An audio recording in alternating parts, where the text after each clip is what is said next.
Good afternoon everyone. आज हम discuss करने वाले हैं डी फार्मा सेकेंड ईयर का एक इम्पॉर्टेंट सब्जेक्ट जो है आपका फार्माकोलॉजी। तो फार्माकोलॉजी में सबसे पहला जो चैप्टर होता है आपका वो है इंट्रोडक्शन टू फार्माकोलॉजी। अब फार्माकोलॉजी आपका सेकेंड ईयर में आता है और काफ़ी इंपॉर्टेंट सब्जेक्ट होता है। डायरेक्टली हम ड्रग्स के ऊपर नहीं आ सकते हैं, उससे पहले एक इंट्रोडक्टरी पार्ट होता है जिसके थ्रू आपको पता लग सके कि एक्चुअली में फार्माकोलॉजी एक सेपरेट फील्ड है और किस तरीके से ड्रग्स के साथ में, मेडिसिन के साथ में, डिजीज़ के साथ में और पॉपुलेशन के साथ में डील करता है। तो यहाँ पे कुछ बेसिक टॉपिक हैं आपके जो इंट्रोडक्शन पार्ट में इंक्लूड होते हैं।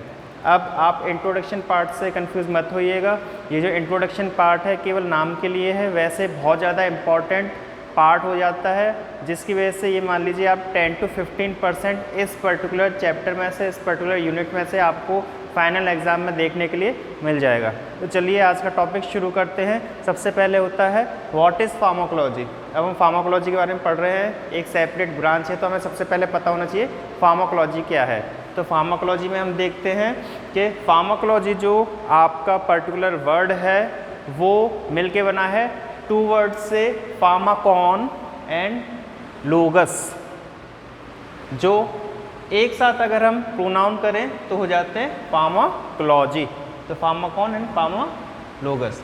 तो फार्माकॉन का मतलब होता है ड्रग, जो आपका सिंपल क्रूड ड्रग होता है जो आइदर में प्लांट या फिर एनिमल वगैरह से ऑब्टेन्ड होता है, उस पर्टिकुलर पार्ट को हम बोलते हैं ड्रग।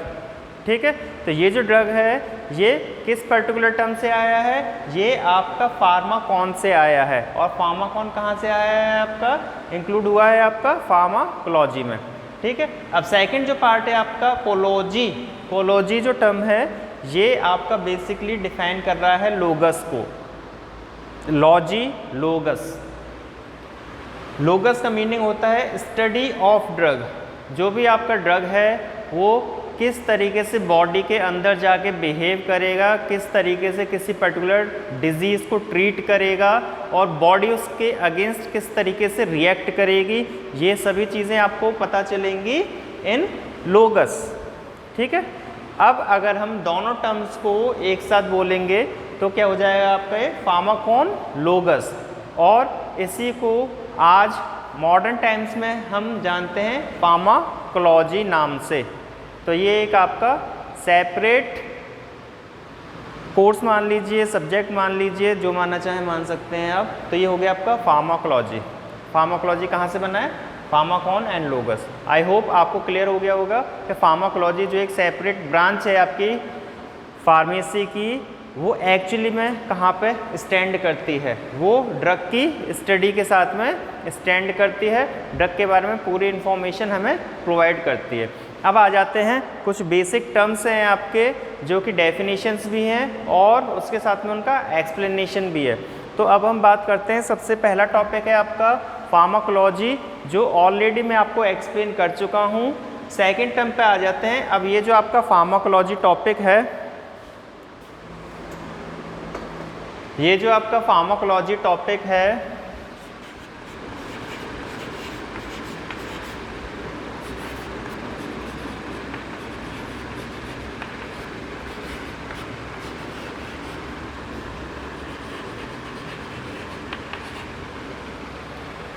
ये बेसिकली दो पार्ट में जाके फर्दर डिवाइड हो जाता है। पहला है आपका फार्माकोकाइनेटिक, दूसरा है आपका फार्माकोडायनेमिक। अब हम इन दोनों टॉपिक को एक साथ पढ़ेंगे तो हमें और बेटर इसके बारे में पता चलेगा। तो फार्माकोकाइनेटिक को हम जब देखते हैं तो यहाँ से हमें एक टर्म दिखाई दे रहा है जिसको हम बोलते हैं काइनेटिक। और काइनेटिक एनर्जी आपने पहले भी शायद पढ़ी होगी। तो ये जो काइनेटिक होता है ये एक तरीके का मूवमेंट को शो करता है आपके। ठीक है, तो ये एक तरीके के मूवमेंट को शो करता है। तो इसी पर्टिकुलर टर्म से और काइनेटिक से हमें क्या चीज़ पता चल रही है, हमें पता चल रहा है बेसिकली कि जो आपका फार्माकोकाइनेटिक है वो बताता है किस तरीके से आपकी जो ड्रग है वो पूरी बॉडी में मूव करती है। अब आपकी ड्रग जब आपने यूटिलाइज करी है तो मान लीजिए वो इस शेप की होगी। आगे जाएगी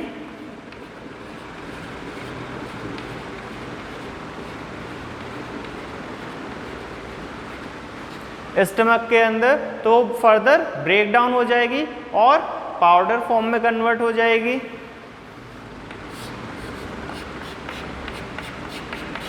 उसके बाद में वो पूरी तरीके से एक सॉल्यूशन प्रिपेयर हो जाएगी।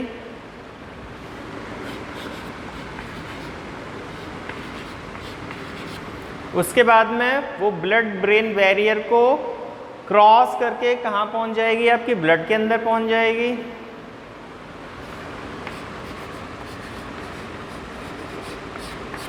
देन पूरी बॉडी में पहुँच जाएगी। बॉडी इन द सेंस हर एक सेल में वो ड्रग इक्वली डिवाइड हो जाएगी। ठीक है, तो अब हम क्या बात कर रहे हैं, अब ये जो आपका ड्रग का मूवमेंट हुआ, पहले टैबलेट फॉर्म में थी, देन आपकी ब्रेक डाउन हो गई, देन आपकी सॉल्यूशन में कन्वर्ट हो गया, देन ब्लड में पहुंच गया, ब्लड से आपका वो सेल के अंदर पहुंच गया। अब इसके बाद में भी और फर्दर प्रोसेस होती हैं जो आप बाद में देखेंगे। तो ये पर्टिकुलर चीज़ क्या हो रही है, ये मूवमेंट हो रहा है ड्रग का मूवमेंट हो रहा है एक जगह से दूसरी जगह पर। अब ये जो पर्टिकुलर आपका मूवमेंट है ड्रग का, ये एक्चुअली में ड्रग नहीं कर रहा है, ये बॉडी कर रही है। तो यहाँ पे मैंने मेंशन किया हुआ है action of body over drug, action of body over drug.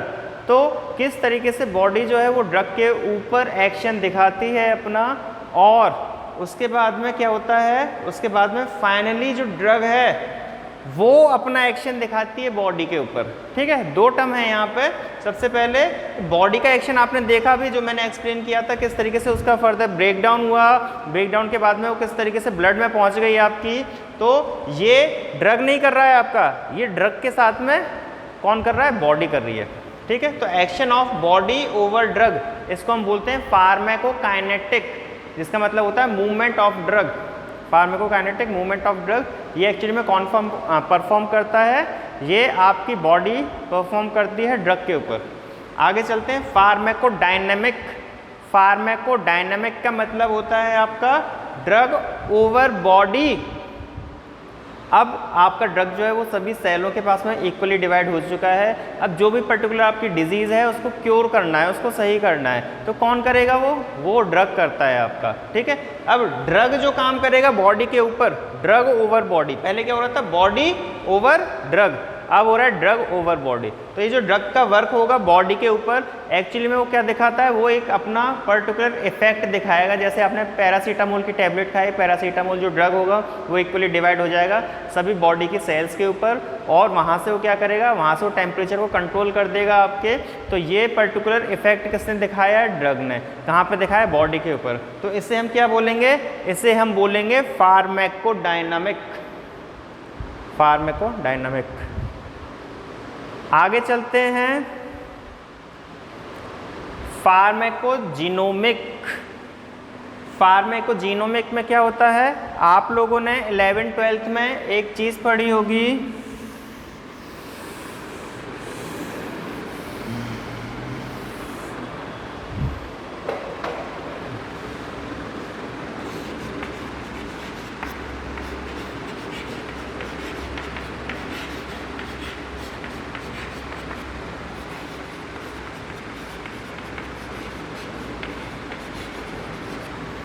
Gene, DNA, RNA receptors.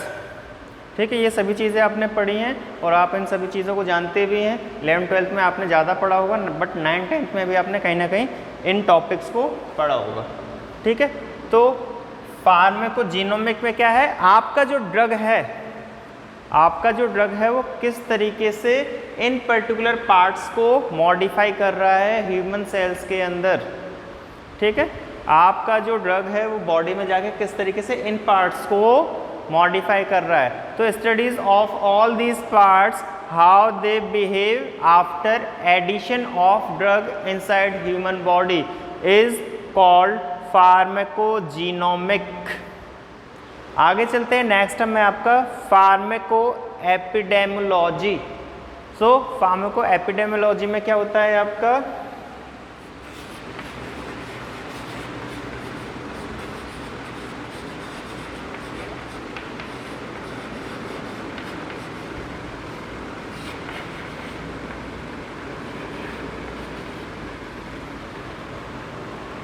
मान लीजिए कोई नया ड्रग आपका मार्केट में आया है, तो डायरेक्टली मार्केट में इंट्रोड्यूस नहीं हो सकता है। उस पर्टिकुलर ड्रग को हम एक मास पॉपुलेशन के ऊपर मिनिमम 1000 मास पॉपुलेशन के ऊपर क्या करते हैं, एक ट्रायल पीरियड में भेजते हैं ड्रग को, कि उस ड्रग के साइड इफ़ेक्ट कैसे हैं, उस ड्रग के इफ़ेक्ट कैसे हैं किसी पर्टिकुलर ह्यूमन बॉडी पे, प्लस आपका एक एंटायर पॉपुलेशन के ऊपर। ठीक है, देखिए बहुत सी ऐसी ड्रग होती हैं जो इंडिया में चल रही हैं, जो एशिया में चल रही हैं, बट यूरोप में नहीं चल रही हैं। बहुत सी ऐसी ड्रग हैं जो यूरोप में चल रही हैं, बट वो एशिया में नहीं चल रही हैं। ऐसा क्यों होता है? क्योंकि वहाँ का जो एनवायरनमेंट है वो बिल्कुल अलग है, यहाँ का जो एनवायरनमेंट है बिल्कुल अलग है। दूसरा, हाइट और वेट रेशियो वहाँ पे कुछ और होता है, यहाँ पे कुछ और होता है। तो दोनों को अगर हम चेक करेंगे तो क्या हो जाता है, आपको वास्ट बिहेवियर चेंज देखने के लिए मिलेगा। तो अब ये जो बिहेवियर चेंज है, इसी की वजह से क्या होता है, ड्रग किस तरीके से एक्ट कर रहा है, ड्रग किस तरीके से एक्ट कर रहा है पर्टिकुलर एनवायरनमेंट में और पर्टिकुलर ह्यूमन बॉडी के ऊपर। ठीक है, तो इसको हम चेक करने के लिए क्या करते हैं, क्राउड के ऊपर एक साथ क्या करते हैं, एक पर्टिकुलर अमाउंट का ड्रग प्रोवाइड करते हैं ओवर एंटायर पॉपुलेशन। अब इसमें क्या होता है, मान लीजिए एक एग्जांपल है केवल कि 1000 पीपल के ऊपर हमने ड्रग को प्रोवाइड किया और सभी को हमने near by 600 mg drug provide करी 3 times a day। ठीक है, तो यहाँ पे हम क्या कर रहे हैं, एक दिन में 3 बार हम 600 mg जो ड्रग है उसे प्रोवाइड कर रहे हैं, मतलब कि 200 पार्ट 200 200 200। अब इसे देने के बाद में, इसका पूरा ट्रायल होने के बाद में इंडिविजुअल्स का बॉडी चेकअप होगा और उनका एक्चुअल में इफेक्ट देखेंगे हम इंडिविजुअल सेल्स के ऊपर, ह्यूमन बॉडी के ऊपर, कि किस तरीके का इफेक्ट हमको देखने को मिला। जिस पर्टिकुलर डिजीज़ के लिए हम दे रहे थे, क्या वो डिजीज़ सही हुई या फिर नहीं हुई है। ठीक है, तो जब भी हम ऐसे ट्रायल्स को किसी पर्टिकुलर क्राउड के ऊपर देते हैं तो उसे हम नाम देते हैं आपका pharmaco epidemiology, pharmaco epidemiology. Next topic है आपका थेराप्यूटिक। तो थेराप्यूटिक जो टर्म है वो आपका डिफाइन करता है कि पर्टिकुलर जो आपकी, एक सेकंड रुकिएगा,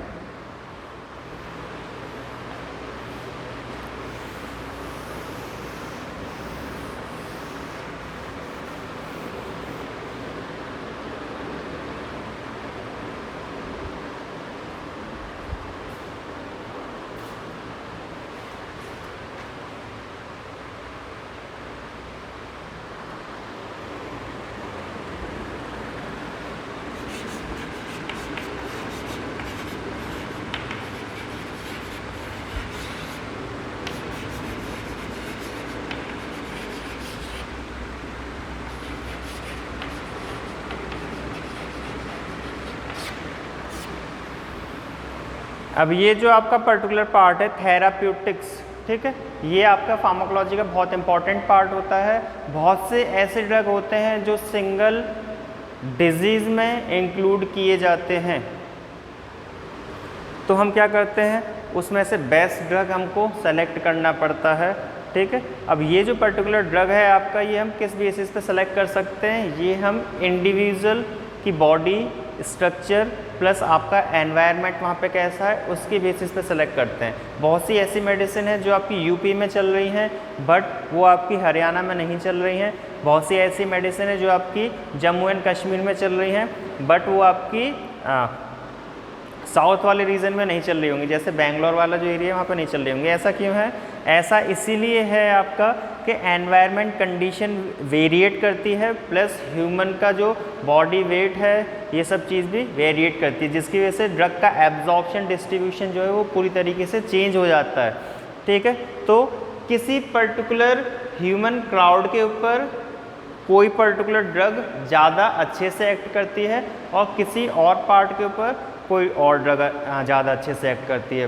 तो इसीलिए हमें क्या करना पड़ता है, उस पर्टिकुलर ड्रग की आर्ट और साइंस के ऊपर डिपेंड करता है कि कितने टाइम में वो पर्टिकुलर डिजीज़ को हील कर देगी, मतलब कि सही कर देगी। ठीक है, तो art and science of healing of disease, ये सभी ड्रग्स की सेपरेट होती है, डिफरेंट होती है और दूसरी ड्रग्स के साथ में। तो इसके बारे में स्टडी करना ही है आपका, थेराप्यूटिक्स में इंक्लूड होता है। आगे चलते हैं टॉक्सिकोलॉजी। टॉक्सिकोलॉजी नाम से ही पता चल रहा है कि किसी पर्टिकुलर, इसमें दो टर्म्स आते हैं आपके, दोनों टर्म्स को मैं बता देता हूँ।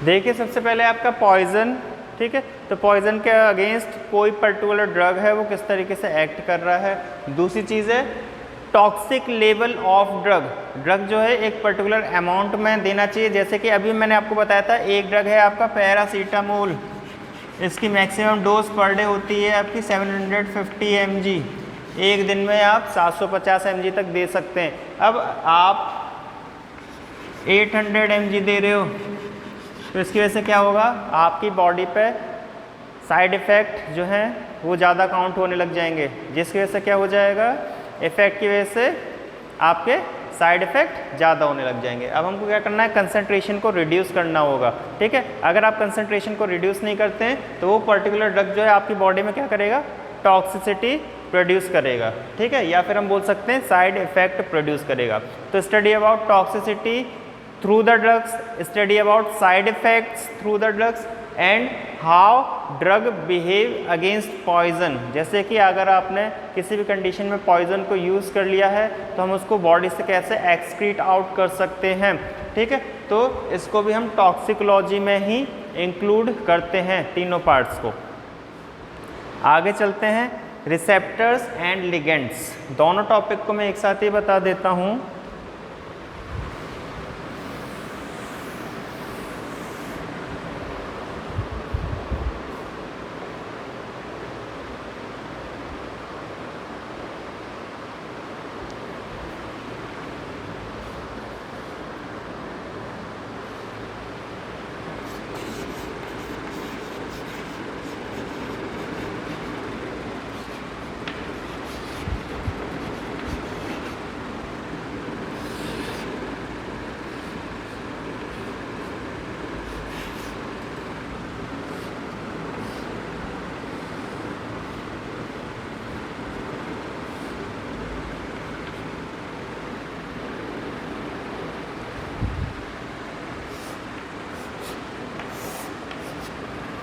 तो आपने सिंपली लॉक एंड की को देखा होगा, ठीक है। तो ये जो आपका लॉक होता है इसमें एक पर्टिकुलर टाइप्स की जो है वही एंटर कर सकती है, सभी की जो है वो लॉक के अंदर एंटर नहीं कर सकती हैं। अब इस तरीके के लॉक को हम बोलते हैं लिगेंड्स।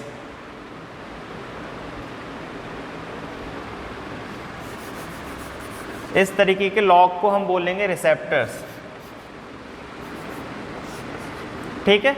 अब ये जो रिसेप्टर्स हैं ये क्या होते हैं, एक तरीके का लॉक होता है, इस लॉक को एक पर्टिकुलर की से ही ओपन कर सकते हैं जिसको हम बोलते हैं लिगेंड्स।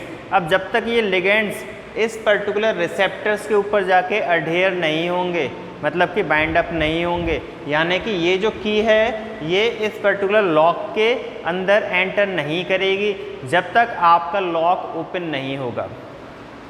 अगर हम इसी को फार्माकोलॉजी टर्म में देखेंगे तो यहाँ पे क्या कहना चाह रहा है वो, यहाँ पे वो ये कहना चाह रहा है कि जब तक आपके पास में पर्टिकुलर रिसेप्टर के ऊपर लिगेंड बाइंड नहीं होगा, और ये लिगेंड क्या होता है, ये लिगेंड आपके ड्रग्स होते हैं, ठीक है, तब तक ये रिसेप्टर्स आपके ओपन नहीं होंगे और जो आपके ड्रग्स होते हैं वो अपने इफ़ेक्ट नहीं दिखा पाएंगे। देखिए ह्यूमन बॉडी के अंदर आपका जो ड्रग है वो एंटर करता है, सेल्स के पास में पहुंचता है, मगर वो सेल के अंदर जाके इफ़ेक्ट दिखाएगा कैसे, तो सेल के अंदर जाके इफेक्ट कैसे दिखाएगा, वो जब आपका रिसेप्टर के ऊपर बाइंड हो जाएगा, बाइंड होने के बाद में वो अपना जो इफेक्ट है वो शो करने लग जाएगा। ठीक है, तो drug itself behave as a ligand and body cells contain receptors।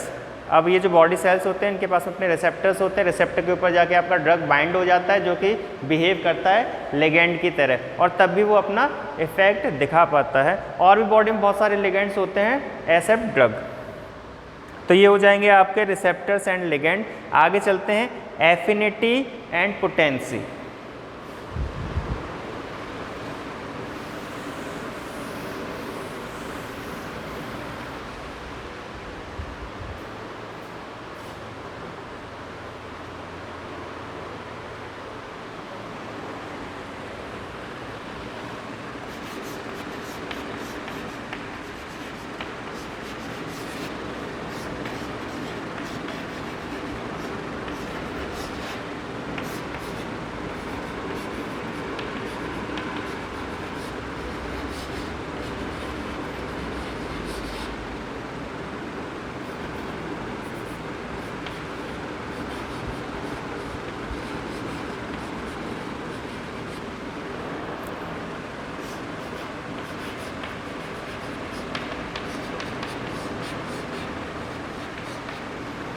Next to topic है आपके एफिनिटी एंड पोटेंसी। अब ये जो एफिनिटी है ये क्या बताता है, ability of drug to bind over receptor.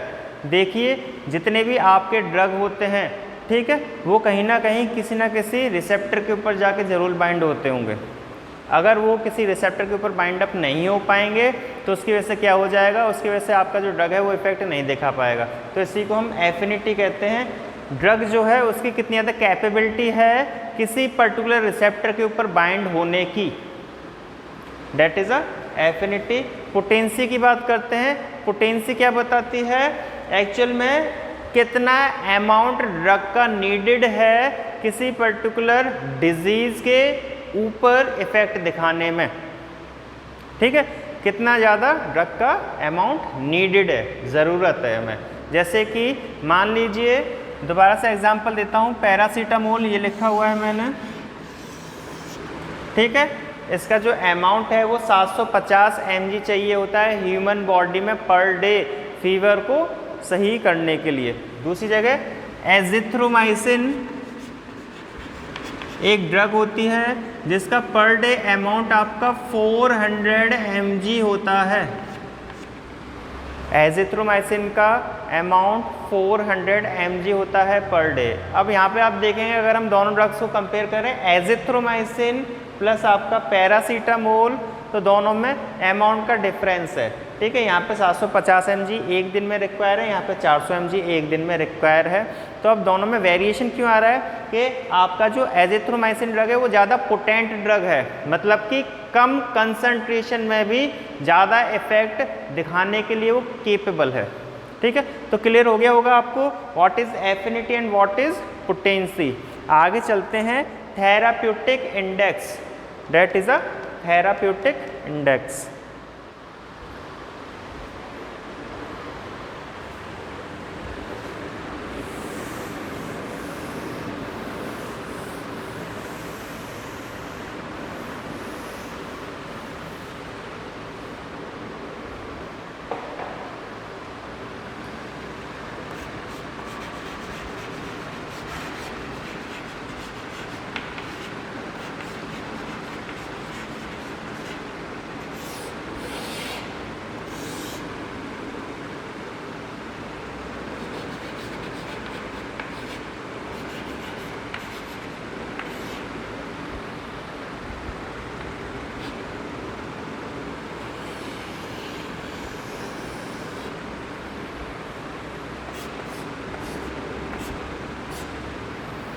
अब थेराप्यूटिक इंडेक्स नेक्स्ट टॉपिक है आपका। इसमें क्या है, थेराप्यूटिक इंडेक्स को जब हमको मेज़र करना होता है, कैसे हम मेज़र कर सकते हैं किसी पर्टिकुलर ड्रग की। देखिए जब ड्रग का कंसंट्रेशन बॉडी में होता है, मतलब कि जब वो ब्लड में पहुंच जाता है, तो कितना अमाउंट ब्लड के अंदर प्रेजेंट है, कितना अमाउंट आपका ब्लड के अंदर प्रेजेंट है, that is totally belong to therapeutic index कैसे चेक कर सकते हैं हम? इस तरीके से चेक कर सकते हैं, जब आपने कंसंट्रेशन प्रोवाइड किया तो ब्लड में धीरे धीरे आपका कंसंट्रेशन बढ़ता जाता है और फिर वो एक ऐसे लेवल पे आ जाता है कि जिसके बियॉन्ड अगर कंसंट्रेशन आपका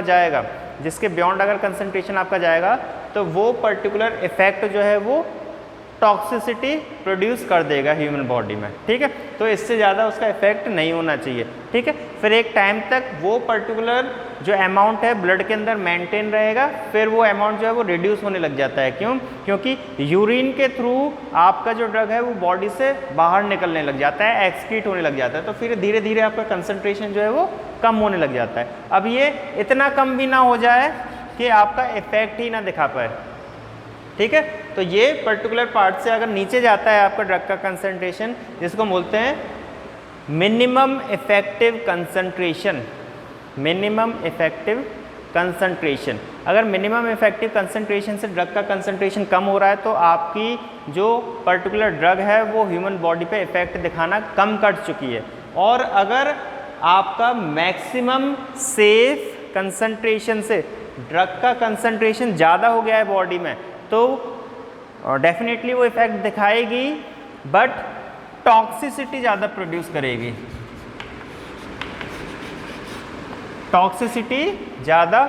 करेगी, इस तरीके से समझ में नहीं आ रहा है, कोई बात नहीं, मैं आपको दूसरे तरीके से बता देता हूँ कि पैरासीटामोल जो है आपकी बॉडी में कितनी होनी चाहिए, 750 mg होनी चाहिए एक दिन के अंदर। अब आप लोगों ने क्या किया, 750 की जगह एक और टैबलेट को यूटिलाइज कर लिया, तो अब आपकी बॉडी में कितनी कंसंट्रेशन हो गई है, 900 mg, ठीक है। अब जब आप 900 mg कंसंट्रेशन ले रहे हैं, लेनी कितनी थी आपको, 750 mg, तो क्या हो गया, यहाँ पे कंसंट्रेशन आपकी इंक्रीज हो गई। तो जैसे इंक्रीज होगी मैक्सिमम सेफ कंसंट्रेशन से, तो क्या हो जाएगा, आपका टॉक्सिसिटी ड्रग जो है वो प्रोड्यूस करने लग जाएगा। तो ये आपको क्लियर हो गया होगा, इसको हम बोलते हैं थेराप्यूटिक इंडेक्स। आगे चलते हैं, एगोनिस्ट एंटागोनिस्ट।